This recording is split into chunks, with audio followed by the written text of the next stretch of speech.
Hello दोस्तों, आपका स्वागत है हमारे YouTube चैनल स्माइल विद एजुकान। देखिए बच्चों, हम आपके सामने आज इकोनॉमिक्स का 5वां चैप्टर लेकर आ चुके हैं, उपभोक्ता अधिकार।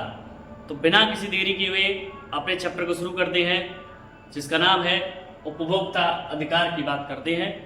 ठीक है बच्चों, और काफ़ी हम इजी चैप्टर है, सो मच इजी। यानी उपभोक्ता अधिकार, उपभोक्ता किसे कहते हैं? बाजार से अपनी दैनिक आवश्यकताओं के लिए विभिन्न प्रकार की वस्तुएं खरीदने वाले लोग ही क्या कहलाते हैं? उपभोक्ता। इसे इंग्लिश में बेटा कस्टमर बोला जाता है। अब तो समझ गए होंगे आप। अब आता है अगला पॉइंट है बेटा, पहला हमने उपभोक्ता को समझा, आप समझते हैं उत्पादक किसे कहते हैं? दैनिक आवश्यकताओं की वस्तुओं का निर्माण या उत्पादन करने वाले लोग ही क्या कहलाते हैं? उत्पादक। ठीक है, तो वस्तुओं का निर्माण करने वाले उत्पादक, खरीदने वाले उपभोक्ता। अब बात आती है उपभोक्ताओं के अधिकार क्या होते हैं। उपभोक्ताओं के हितों की सुरक्षा के लिए कानून द्वारा दिए गए अधिकार हैं। नंबर 1 है बेटा सुरक्षा का अधिकार, नंबर 2 बेटा सूचना का अधिकार, नंबर 3 है चुनने का अधिकार, नंबर 4 है क्षतिपूर्ति निवारण का अधिकार, और नंबर 5 है उपभोक्ता शिक्षा का अधिकार।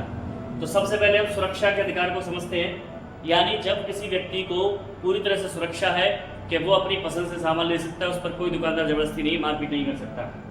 सूचना यानी उसे जानकारी लेने का पूरा अधिकार है कि भाई ये कब बना है, किस कंपनी का है, क्या क्या इसमें पड़ा हुआ है, इसकी एमआरपी क्या है, ये सब चीज़ें। चुनने का अधिकार, जरूरी नहीं है कि आप दुकान पर गए, आपने बिस्किट खरीदा तो वही बिस्कुट ले जो दुकान पर है, आप दूसरा भी ले सकते हैं। क्षतिपूर्ति निवारण का अधिकार, यानी अगर सामान डैमेज निकलता है तो उसको वापस करने का अधिकार भी आपको पूरी तरह से है। अब आता है अगला उपभोक्ता शिक्षा का अधिकार, यानी जो कस्टमर है उन्हें शिक्षित होना चाहिए। अब आता है उपभोक्ताओं के शोषण के कारण, यानी क्यों उनके साथ ऐसा धोखाधड़ी हो जाती है। नंबर 1 उनके पास सीमित तो सूचना है, नंबर 2 कभी कभी सीमित आपूर्ति होती है।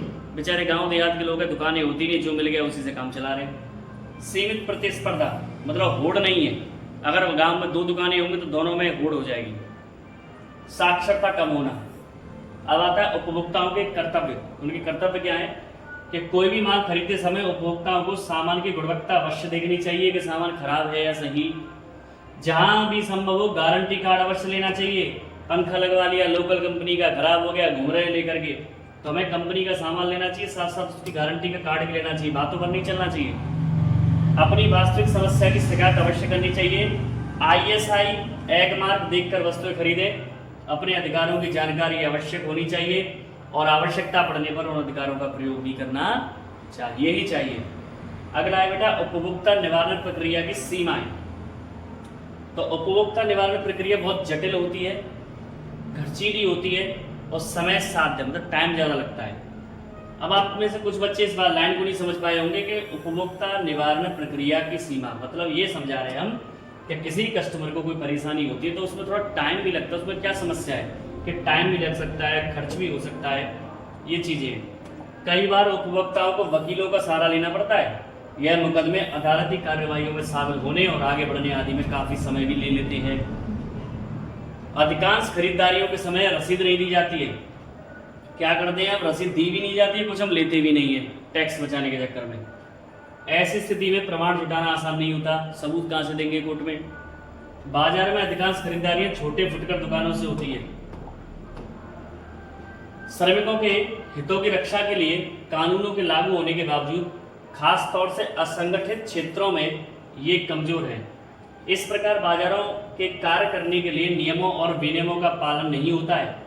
इसलिए उपभोक्ता, इस लाइन पर मैं पोस्टर बना दे रहा हूँ, ध्यान रखिएगा कि उपभोक्ता सुरक्षा अधिनियम, जिसे कोपरा कहा जाता है, ये नियम बनाया गया था 1986 में। उपभोक्ताओं के हितों की रक्षा के लिए बनाया गया यह एक कानून है। कोपरा के अंतर्गत उपभोक्ता विवादों के निपटारे के लिए जिला, राज्य और राष्ट्रीय स्तरों पर एक त्रिस्तरीय न्यायिक तंत्र स्थापित किया गया है। तो बेटा कोपरा के अंतर्गत क्या स्थापित किया गया है? ये कानून उपभोक्ताओं के लिए, जिसमें जिला स्तर पर कोर्ट है आपके लिए। ठीक है बेटा, वहां मामला नहीं सुलझता है तो आप राज्य स्तर पर जा सकते हैं, और वहां पर भी मामला नहीं सुलझता है तो राष्ट्रीय स्तर पर भी। तो इस प्रकार से 3 है, इसलिए इसे त्रिस्तरीय बोल सकते हैं, त्रिस्तरीय। ठीक है बच्चों, जिला स्तर पर 20 लाख, राज्य स्तर पर 20 लाख से 1 करोड़ और राष्ट्रीय स्तर पर 1 करोड़ से ऊपर की दावेदारी से संबंधित मुकदमों को देखा जाता है। सुनवाई जो की जाती है। बाजार में उत्पादक और उपभोक्ता, तो बाजार में मानव की हिस्सेदारी उत्पादक और उपभोक्ता दोनों के रूप में होती है बेटा। मानव की हिस्सेदारी बाजार में उत्पादक और उपभोक्ता दोनों के रूप में होती है। कैसे? खरीदने वाला भी होता है, बेचने वाला भी होता है, सामान बनाने वाला भी मानव है और उसको बाजारों में पहुंचाने वाला भी मानव है। उत्पादक कृषि, उद्योग और सेवा क्षेत्र में कार्य करते हैं, तभी वस्तुएं सेवाएं बाजार तक पहुंच पाती हैं, है ना बच्चों। उपभोक्ताओं की हिस्सेदारी बाजार में अपनी आवश्यकता की वस्तुएं सेवाएं खरीदने के लिए होती है। लोग जिन वस्तुओं का उपभोग करते हैं वे अंतिम वस्तुएं कहलाती हैं।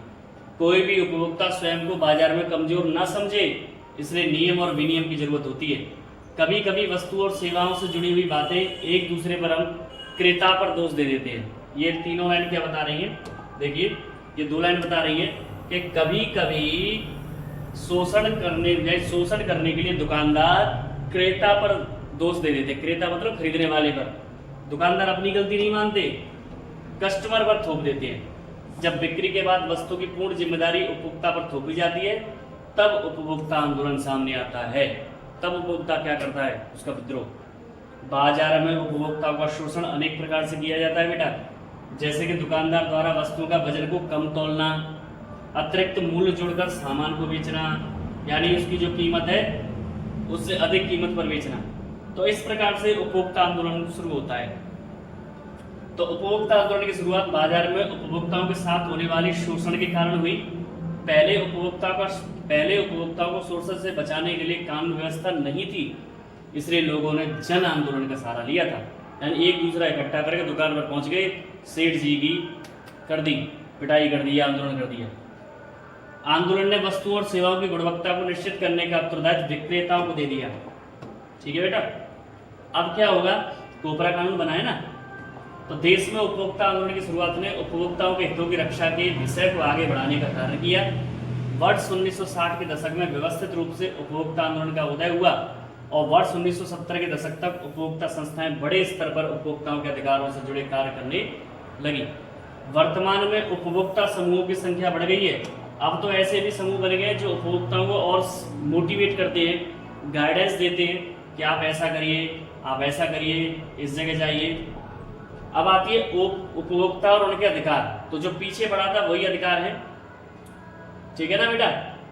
तो इन तीनों लाइनों को मैं बता देता हूँ आपको। ये थोड़ा सा बीच बीच में आपको जो डिस्टर्ब हो रहा है, ये कुछ सर्वर की वजह से हो जाता है कि जो इसका प्रिपेयर करते हैं नोट, तो कभी कभी बीच में मिस्टेक हो जाती है। तो ये पूरा बता रहा है कि कभी कभी वस्तुओं का और सेवाओं के बीच में एक दूसरे पर हम क्या करते हैं? दोषारोपण करते हैं। मैं इसको ऐसे कर देता हूँ, एक दूसरे पर हम दोषारोपण करते हैं, एक दूसरे पर इन चीज़ों को रखते हैं कि भाई आपकी गलती है, आपकी गलती है। तो इस वजह से मामला थोड़ा अटक जाता है। लेकिन बाजार में बहुत सी ऐसी चीज़ें जिनकी सुरक्षा सुनिश्चित करना बेहद जरूरी होता है, वरना उपभोक्ता कोई बड़ी दुर्घटना का शिकार बन जाता है। तो कभी कभी ऐसा हो जाता है बेटा। तो यहाँ पर ये पहला पार्ट खत्म होता है। अब मिलते हैं आपसे अगले वीडियो में।